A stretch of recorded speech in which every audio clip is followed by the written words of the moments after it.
God said to me, Michael, I put you through enough pain. What I'm going to do for you is let the Cowboys beat the best team in the NFL today to give you some reprieve. So a bad day one day, a good day the next day. That's how the NFL is, buddy. I'm telling you, God must be telling me good things are going to happen because the Cowboys are playing the best team in the NFL, and maybe we get a win.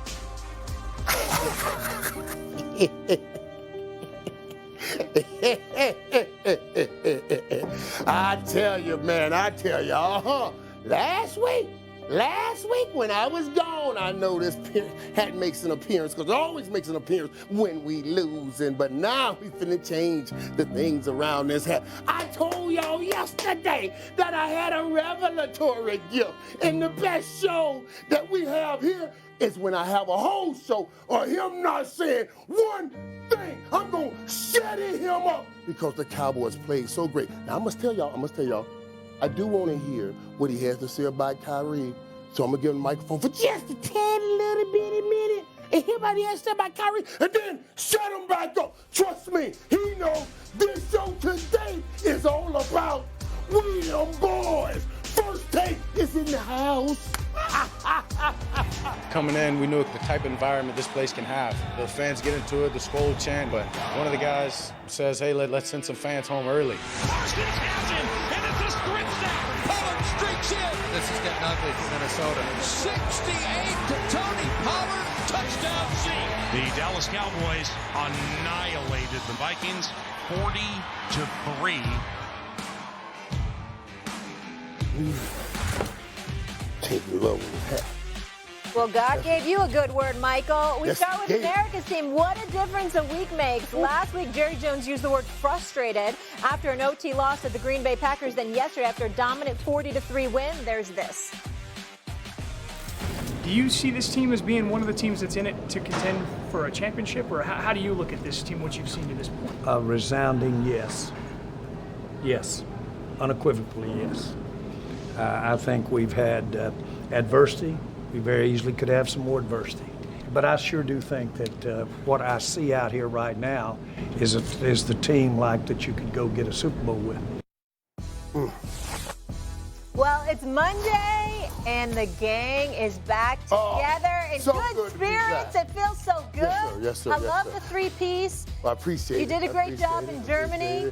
Yes, that was fun. But it was fun, but I'm glad to be back home with you guys, man. And man, listen, Absolutely. you and Ryan, y'all knew it was Monday. Yeah. You knew I was getting back. Y'all that day was clean. Y'all was clean. Don't wear that. Dan, S.A., good to see you both. We ready to do this? Did you just say something about my wardrobe? Now, you know good and damn well this is fly. I mean, I need to give you some lessons. Seriously. This is fly.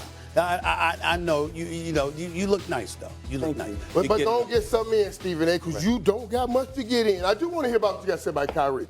I want to hear about that. But outside of that, you get nothing else. All right, Molly, let's toss this ball in there. Michael, tell me, what statement did your Dallas Cowboys make yesterday? Tell me.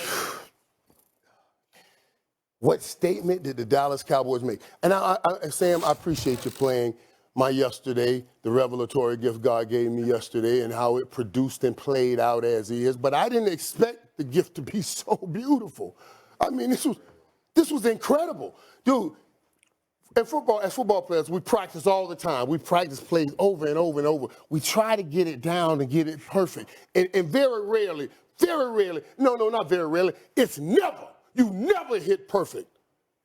The Dallas Cowboys played almost the perfect game yesterday. The perfect game. And the game flexed its muscles in so many beautiful ways. You saw the physicalness of the Dallas Cowboys. You saw the explosiveness of the Dallas Cowboys. You saw the calculating, mind-setting, play calling of Dak Prescott right at the line of scrimmage of the Dallas Cowboys. You saw a suffocating, dominating defense that stopped all things that you tried. It was almost, if not the most perfect game. That game, I know they took Justin Jefferson's glove and they put it in the Hall of Fame. That game film should be in the Hall of Fame, too. I mean, as we go through this game and we watch this, we're going to see a perfect game. Dan, you can break it down. I love how you break it down. But when you look in here, Dan, I want your eyes to be ready because perfection is what you see. So when I be telling you guys, when you got to place it all together like this, the explosiveness, the power, then you saw what I love. You talk about the 3 tight end set, the double tight end sets, how powerful it makes it. But I also love Michael Gallup. Those 2 slant routes that Michael Gallup caught. Dude, those were the kind of slant routes that said, now I'm really back. Now I'm really back. To catch those kind of plays in his hands with all the pressure that's in that slant area, it says, I have put down my shield, now I'm back.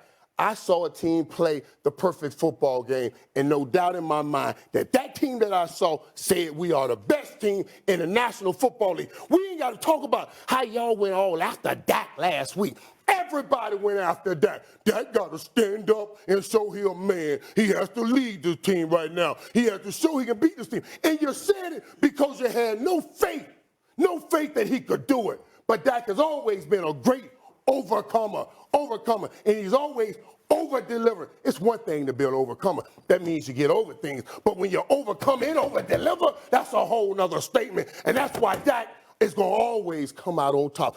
I'm going to yield the floor and let other people talk, but I want y'all to talk from an understanding. That's a perfect game. And I don't want to hear any noise, not any rippling noise from nobody talking about, oh, Minnesota wasn't that good. Don't y'all try to back y'all tongues in the back of y'all throat and roll those words out of y'all mouth. Talking about, oh, my God, Minnesota really ain't that good. You saw a dismantling of one of the best teams, if not the best team, in the National Football League. And I want to hear about the perfection that the star displayed yesterday. I want to hear about it all day. All right, my team. Let's take it down. The waves are a little wild. I could have gone for a while, girl. I got something going on over here, girl. How much longer can we go? But I'm feeling like hydraulics right now. Oh, my God. Whoa, that was so good. Who's taking This is my favorite part of the week, man. This is my. I know he hates when the Cowboys win. It's a perfect game, I'm trying to pick this table up. I can't. He made it look like an ocean wave.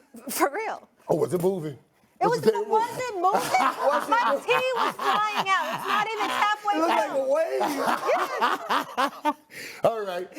I'm so happy, man. I might start rooting for the Cowboys, legit, just because of him. No, that was the perfect game, though. I want you to break into that. That was the perfect game. Okay. I mean, it was not just the plays that he made, the protection Dak had. It was called perfectly.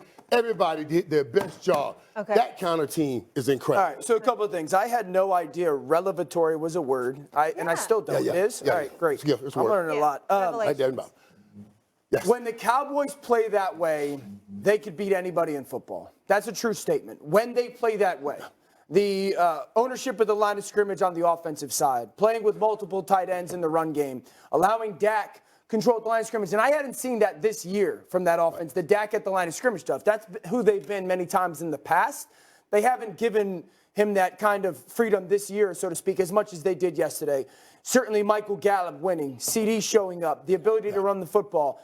I said it all year. If that's the offensive football team that puts the quarterback under center and can run it, because here's my thing with this game and what it shows when it comes to Dak.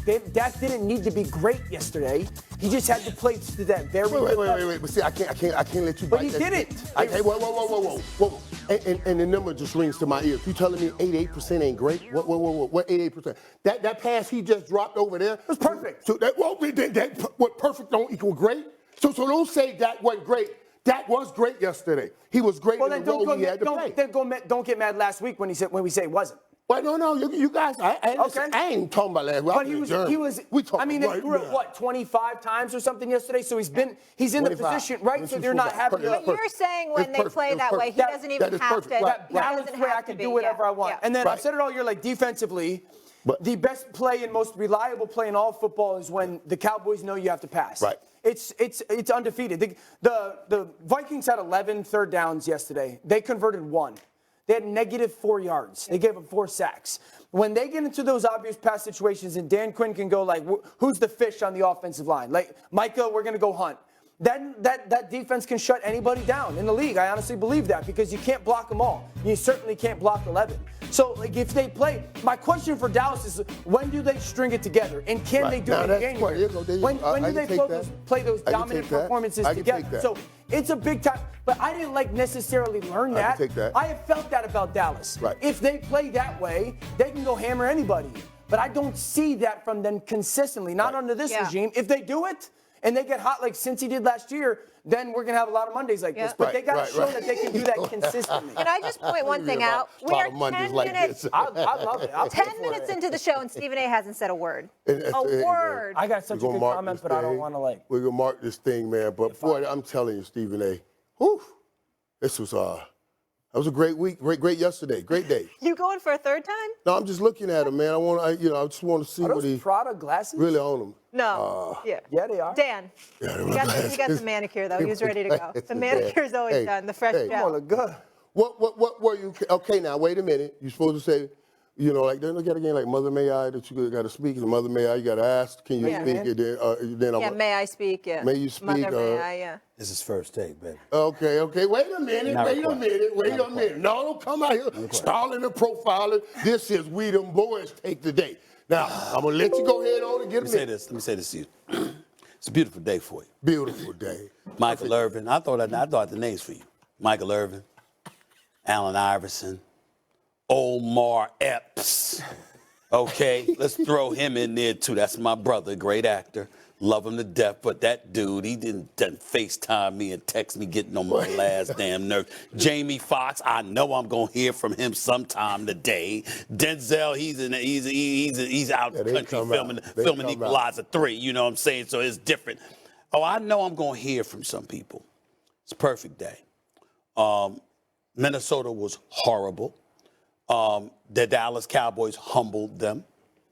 Thoroughly outplayed them, smashed them, beat them up, embarrassed them. The Purple People Eaters, I don't want to hear about them no more. The Minnesota Vikings, I told y'all about them. Kirk Cousins, you the one that got me to start thinking about believing in him and all of that other stuff. I knew I shouldn't have fell for that because Kirk Cousins, every time there's a big moment that calls for him to rise up, he's trash. Well, okay? Whatever. I don't want to hear that. You want to do that yesterday? I saw what you tweeted. Very disrespectful to your next pick. I didn't you know saw what you tweeted. I didn't talk for 10 minutes. Did y'all just? I didn't talk for 10 minutes. Did y'all just interrupt me? She does it 2 hours a day. You understand what I'm saying? I didn't say a word for 10 minutes. You understand what I'm saying? All right, now here's the deal. You may speak. You may continue. I see. Oh, don't worry about it. It's just ammunition for me. Go ahead. You done started something. It's all right. You know what I'm saying? Here's the deal, y'all. I can't take anything away from the Dallas Cowboys. Under normal circumstances, it would be a very, very bad day for me. And I must confess that last night it was. Because I was like, damn. I got to listen to this dribble this morning. I got to deal with this stuff all week. Dallas Cowboys looking this way. People talk about they're the best team in football. They're going to catch the Eagles because the Eagles look like they're struggling right now. Don't get me started with the Giants and all of this other stuff because I expect them to get smashed on Thanksgiving Day. All of this other stuff. Then I paused. I took a deep breath. Went, sat in the sauna, Dan Orlovsky. Sat in the sauna. Sweat it out. Right, sweated it out. And then I came out and I remembered something. Whenever we have high expectations for the Cowboys is when they show us who they are and they crash like a bag of cheap bricks. And you see this stuff that you talking right here? I didn't say anything because I wanted the camera to catch you. That's it all. I didn't want it to interrupt you. You understand what I'm saying? I wanted you to go on your soliloquy, bloviating about them ad nauseum like they the joint. And they going to do this because you see, Dan Orlovsky, you weren't there last year when this brother came on my show. I'm talking about the show I had on ESPN Plus. And the brother showed up and said, we going to be so fly as so far. That's what he said. And then when they lost, I couldn't find him. I was looking for him literally for months. This is a brother that returned my text message immediately.